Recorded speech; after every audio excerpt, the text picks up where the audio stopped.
నమస్తే అండి. Chest pain అంటే కంపల్సరీగా అది డేంజర్ అవుతుందా? చెస్ట్ పెయిన్కి ఓన్లీ హార్ట్ వల్లే వస్తుందా? ఇలాంటి క్వశ్చన్కి ఇప్పుడు ఆన్సర్ తెలుసుకుందాం.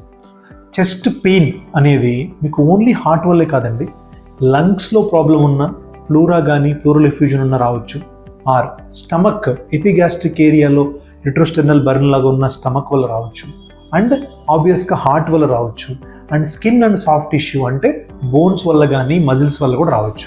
సో ఇలాగ 4-5 కాజెస్ ఉంటాయి చెస్ట్ పెయిన్ రావడానికి. చెస్ట్ పెయిన్ వచ్చిందంటే కంపల్సరీగా హార్ట్ వల్లే అని కాదండి. సో మనము ఏం చేయాలి చెస్ట్ పెయిన్ వచ్చినప్పుడు?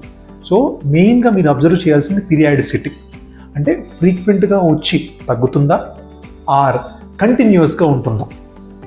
జనరల్గా హార్ట్ రిలేటెడ్ పెయిన్స్ అన్నీ కంటిన్యూస్గా నాన్ స్టాప్గా ఉండవు. ఇది ఒక సింపుల్ క్లూ ఒకటి.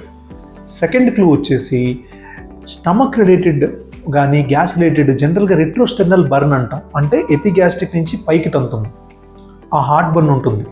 అండ్ ఫుడ్ తర్వాత కానీ స్పైసీ మసాలా అప్పుడు ఎక్కువగా ఉండి తర్వాత తగ్గుతుంది. ఇది మనము రీజనబుల్గా స్టమక్ వల్లనే వస్తుంది, హార్ట్ వల్ల కాదు అని చూసుకోవచ్చు, కానీ 100% కాదు. సో ఈ మినిమల్ క్లూస్ వల్ల మనం డిఫరెన్షియేట్ చేయొచ్చు, కానీ ఒకే క్లూ తీసుకొని అన్నిటికీ కారణాలకి డిఫరెన్షియేషన్ చేయలేం. సో పర్సిస్టెంట్గా చెస్ట్ పెయిన్ వస్తే it is better to consult a doctor. Google చేయకండి, చాట్ జీపీటీని అడగండి, మెయిన్గా డాక్టర్ని కన్సల్ట్ చేయండి. నమస్తే.